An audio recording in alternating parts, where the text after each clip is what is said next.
Gen Z নামে নতুন সিম package এনেছে রাষ্ট্রীয় mobile operator company Teletalk Bangladesh. যাদের জন্ম ১৯৯৭ সাল থেকে ২০১২ এর মধ্যে এবং যাদের জাতীয় পরিচয়পত্র এনআইডি রয়েছে কেবলমাত্র তারাই এই প্যাকেজের সিম গ্রহণ করতে পারবেন। একই সঙ্গে সিম কেনার পর বায়োমেট্রিক ভেরিফিকেশন হয়ে সিম অ্যাক্টিভ চালু হওয়ার সঙ্গে সঙ্গে গ্রাহক পাবেন প্রি লোডেড ব্যালেন্স, এসএমএস এবং ইন্টারনেট ডাটা।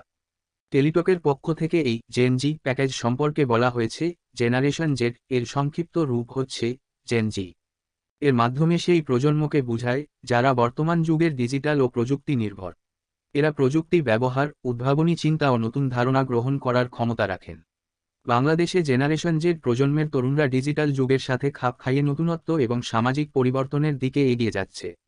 তাই বাংলাদেশের জেনারেশন জেডকে একটি উদ্ভাবনী, প্রযুক্তিপ্রেমী এবং সামাজিকভাবে সচেতন প্রজন্ম হিসেবে তৈরি করতে টেলিটক জেনজি প্যাকেজ বাজারে এনেছে। তবে এই সিম সবাই কিনতে পারবেন না।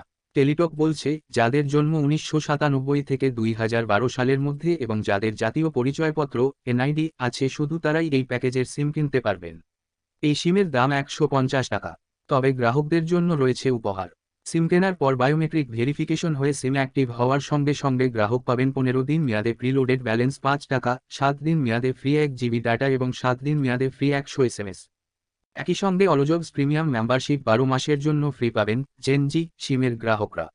তবে এই সেবাটি শুধু নতুন গ্রাহকদের জন্য প্রযোজ্য হবে বলেও জানানো হয়েছে। এর আগে ৯ সেপ্টেম্বর সোমবার টেলিটকের প্রধান কার্যালয় পরিদর্শন করেন বর্তমান সরকারের ডাক, টেলিযোগাযোগ ও তথ্য প্রযুক্তি উপদেষ্টা মো. নাহিদ ইসলাম। এ সময় টেলিটক তরুণদের জন্য জেনজি প্যাকেজ চালু করার প্রস্তাব দিলে উপদেষ্টা প্যাকেজটির বিষয়ে আগ্রহ প্রকাশ করেন। মূলত জুলাইয়ের ছাত্র জনতার গণ আন্দোলন ঘিরে আলোচিত শব্দবন্ধ জেনারেশন জি বা জেনজি অনুসারে তরুণদের জন্য জেনজি প্যাকেজ চালু করল টেলিটক।